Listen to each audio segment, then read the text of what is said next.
انت تبقى مثلا نفسيا او حسام البدري قال علينا يا اسطى. ايه ده؟ انطول حسام البدري قال لك لا يا اسطى لعيب هو فلافيو ده مش لما جه فلافيو استنى كمل. كل الناس بتقول لك كل الناس بتقول لك ازاي بيلعب والكلام ده كده وبقى نجم الجول ده كده. فاقصد ان ملوش الموضوع ملوش اهم حاجه انك انت تبقى مجتهد وتحاول طول الوقت وما تفقدش الثقه.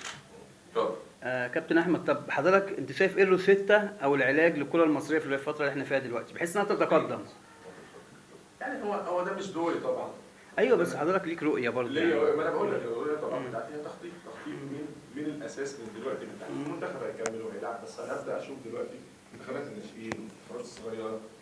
انا ابدا اجمع وابدا اشوف لعيبه وابدا يبقى في زي فريق عمل لاكتشاف الناس دي.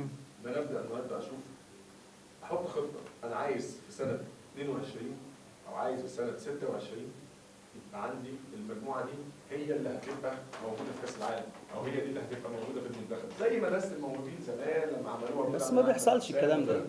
طب ما هو ده اللي انا بقوله. ما بيحصلش. انت بتقول لي انا بقول لك المفروض اللي يتم ده. ما احنا المشكله عندنا ان احنا عايزين الوقت، التوقيت دلوقتي انا ابدا اخطط زي ما المانيا عملت قبل كده. من ضمن الدراسات اللي عملتها المانيا ان هي من ضمن الحاجات ان هي قالت تقريبا ان هي هتاخد كاس العالم، وبداوا يعدوا مجموعه لعيبه وياخدوهم وعدوا جابوا حوالي 30 او 40 لعيب، قالوا هم دول اللي هيكونوا منتخب المانيا بعد 10 سنين، وجابوا المنتخب حصل.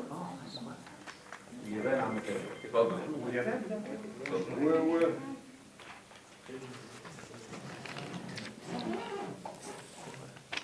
ما تعليقك على كارثة